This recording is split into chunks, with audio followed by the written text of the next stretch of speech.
Hey YouTube, is Rogue Alkade here again with an updated deck profile. Miss you guys, haven't been around a bit. Camera got messed up, borrowed my friends finally, so I could at least do a deck profile. Also have a few videos of, I went to one of my locals, a few matches. They were pretty interesting, a lot of misplays, but it was pretty much in good fun. But just basically looking for the consistency of this deck, and I'm pretty confident in how things are running right now. Anyway, let's get started with this. My deck profile for the March ban list 2012. Everyone know I'm running Disaster, so let's start off with the basics. The glare. There you go. Yeah, the 3 Red Eyes Darkness medals. Don't have to explain it. He's the beater of the deck, 2800, and he reborns the monsters that come back. I'm using Aladdin this build because I feel that it's really powerful against Inzektors at the moment, and with a APOC dragon, you can loop him pretty consistently, and your opponent might waste like 2 or 3 cards on him the first time, but the second and third time he's out, after they dry up, you can just end the loop and just start beating into them. One of my techs right now, Yamada Dragon. I'll delve into the reasons why for him. As I explain the deck, you guys see more reasons why I kind of need him in the deck right now for his draw power. But 26 beater, I have a way to keep him on the field. 3100 defense. I'm really just using the beat over monsters and end up drawing up to 5 cards with his effect. Pretty amazing.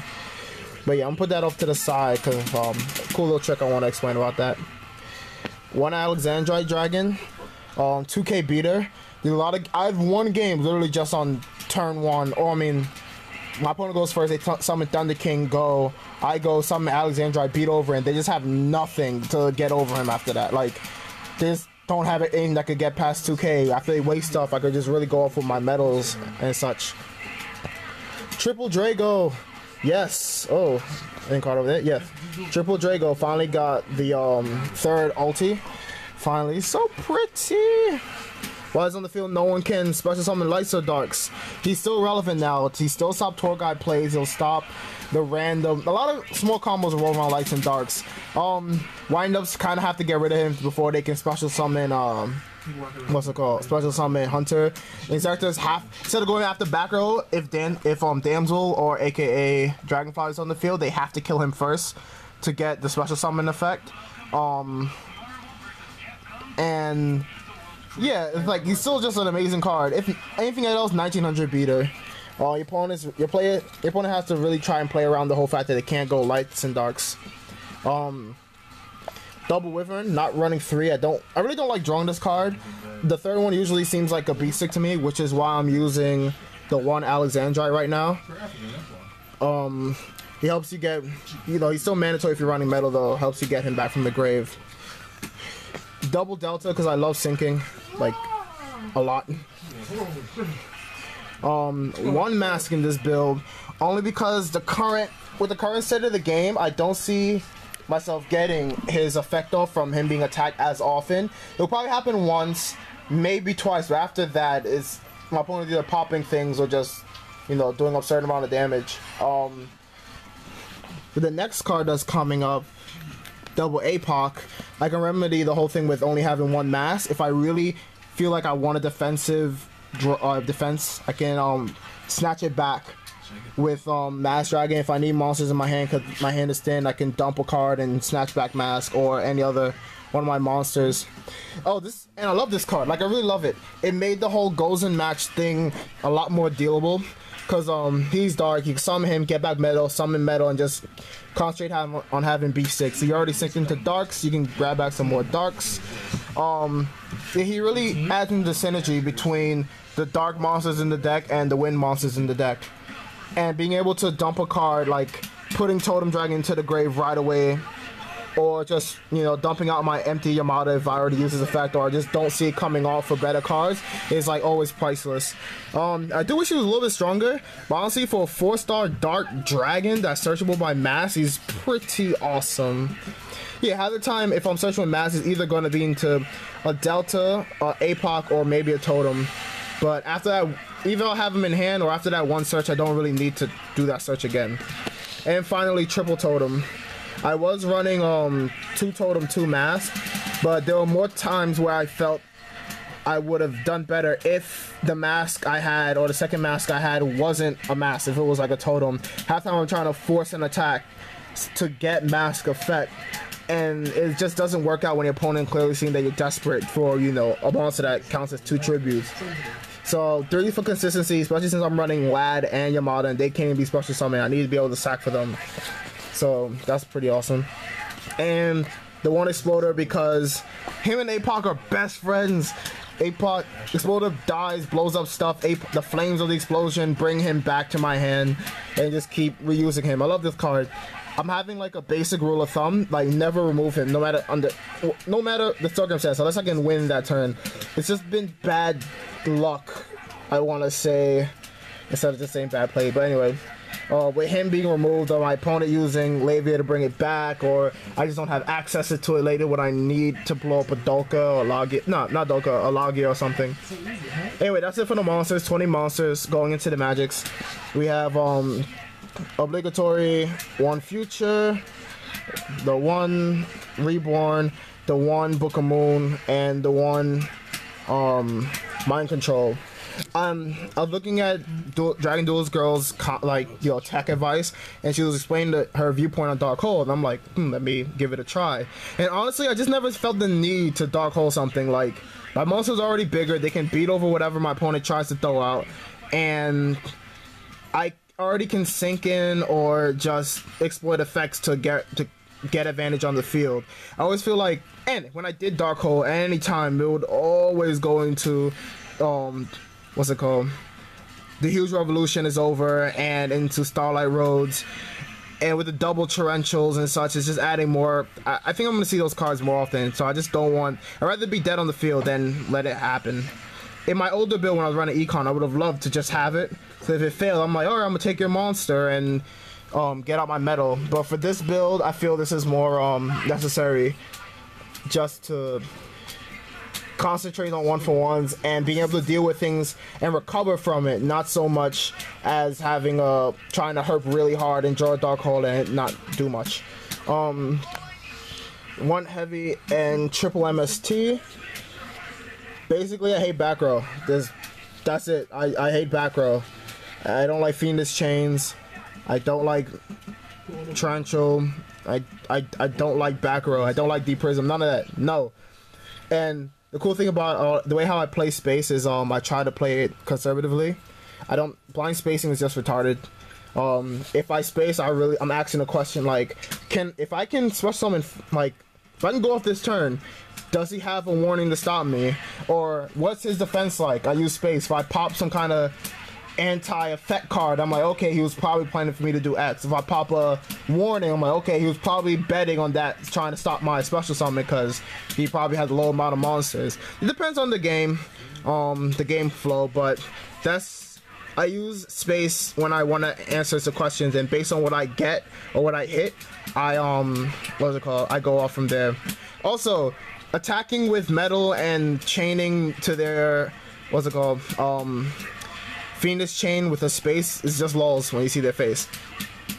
Okay, and the key magic card in the entire deck, which is why I'm dubbing this deck Disaster Reset, is Forbidden Chalice.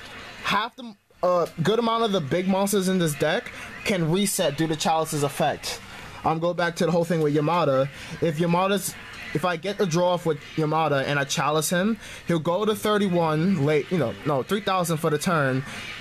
End phase, resolve him first, his effects negated, then resolve Chalice and end turn. Yamada will stay on the field as a 2600 beat stick that every time I do damage, I draw up to 5 cards, which is amazing because when you draw off Yamada, you go into future and your defensive traps, and if you somehow get another attack off and you just get into your fallback monsters, it's just your opponent's just way too far behind. It's like a turbo draw engine.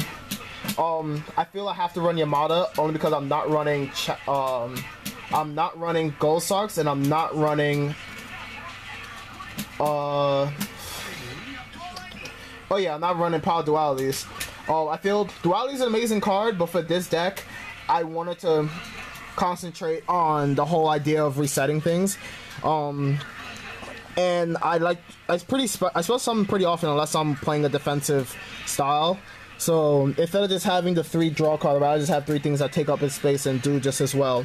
Also, another awesome thing is Lad. Like, if you end up chaining and chalicing Lad, or like Lad is drained to nothing, and you activate chalicing damage step, Lad will go back to 28, then bump up to 32. His effects is negated, but then next turn he's reset it again. So you can reset Lad for more control, reset Yamada for more draw power and advantage. You can pump Metal to 32. You can pump Drago when people try to headbutt, like, because people headbutt desperately. It will always happen. And what I like about this is, since I'm running a totem build, I can't really run Veilers. So this is also my monster negation, which is why I feel like I need to run 3. I'm putting a lot of pressure on Chalice. Like, it has a lot of jobs to cover, but it's so flexible, it helps with almost any position in the deck. Let's see, I could turn my Alexandrite in 24 beater. I can turn, already explained, Drago. I could turn off Drago if I need to summon Metal. Hasn't happened, but I'm just keeping that kind of thing in mind. Yeah, and just being able to activate on my opponent's turn and negate their monster effect to stop combo plays or to stop like certain huge combos from going off. It's just amazing. I'm loving this card right now, and I'm so glad I'm running at 3. I have to give props to Just Tiny, because she suggested just running 3 instead of 2, and I've just not gone back. It's been too amazing. So yeah, triple Chalice, which makes me dub this deck with Disaster Reset. For the trap lineup, it's pretty basic. 1 Torrential and 1 Burst Breath. I think about running 2 Torrentials. I didn't run Burst Breath last season. Last season. And I feel kind of bad about it, because apparently Burst Breath was just amazing against plants, and I was having such a hard time. It was annoying. But wise up, using 1 Torrential. I like the 1 Burst Breath over the 2nd Torrential, because controllable. And I don't have to lose everything. And I can wait for my opponent to, like, dedicate, attack, or just try and go off and, like, no, just clear the field. 2 Compulses, because 1, I don't have Fiendish Chain. This is the poor man's Fiendish Chain. And 2, is still awesome because Exceeds and Synchros Exceeds more so than anything are still around, and you can just target, bounce it, get it out of here. Gentle Wind, I don't want to deal with you. I'll talk to you another time. Bye card. Double Call, I was thinking about running 3 calls, but the mindset I have for 3 call is I want it to be chainable. I'm not running Sangan, and the only card I would chain off the fly will probably be Drago, just so that their like Reborn or something can end up dead, or some monster effect.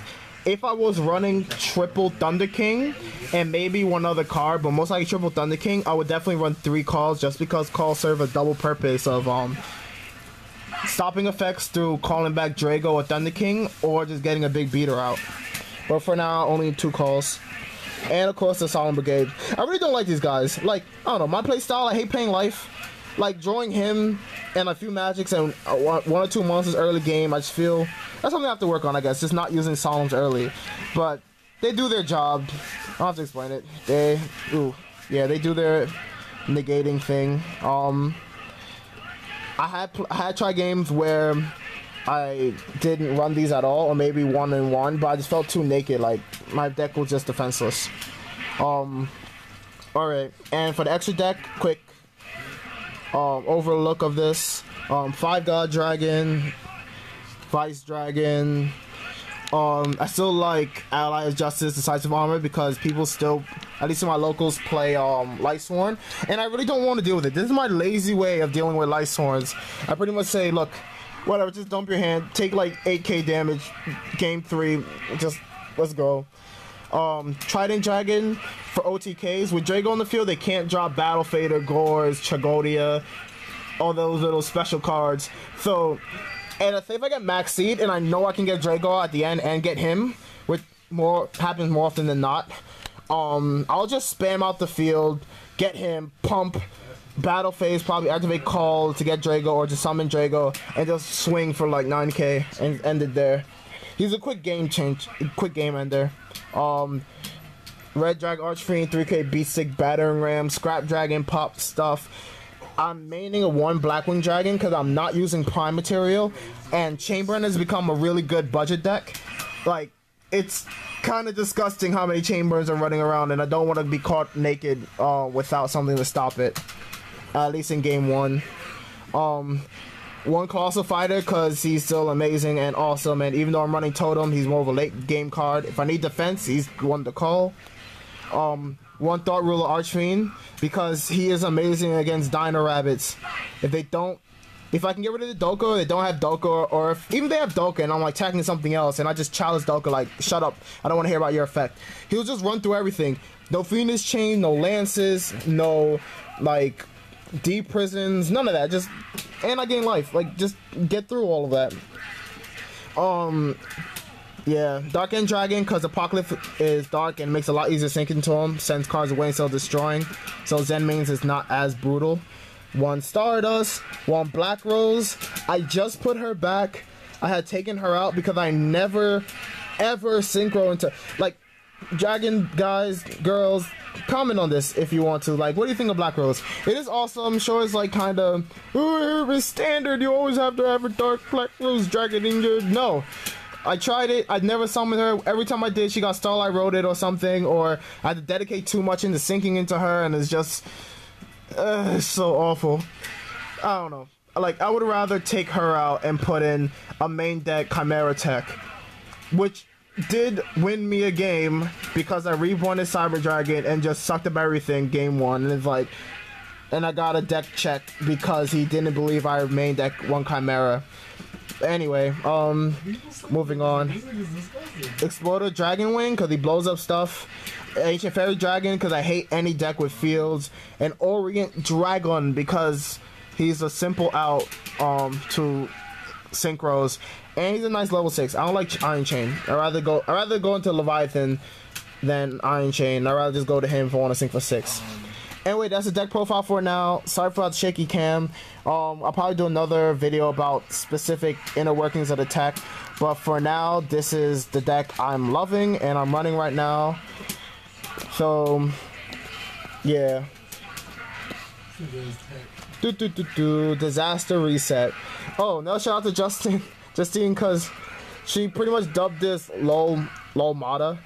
Well, Troll Mata. So anytime he's out for more than a turn, I'm gaining life, is kind of like tra-la-la-la-la, you're way too behind, like you can't possibly come back. Anyway, rate and subscribe, post your thoughts. I love to hear what you guys are thinking, and hopefully I'll see you in some regionals, tournaments, locals, and yeah, good luck to everyone. Fair game, fair duels.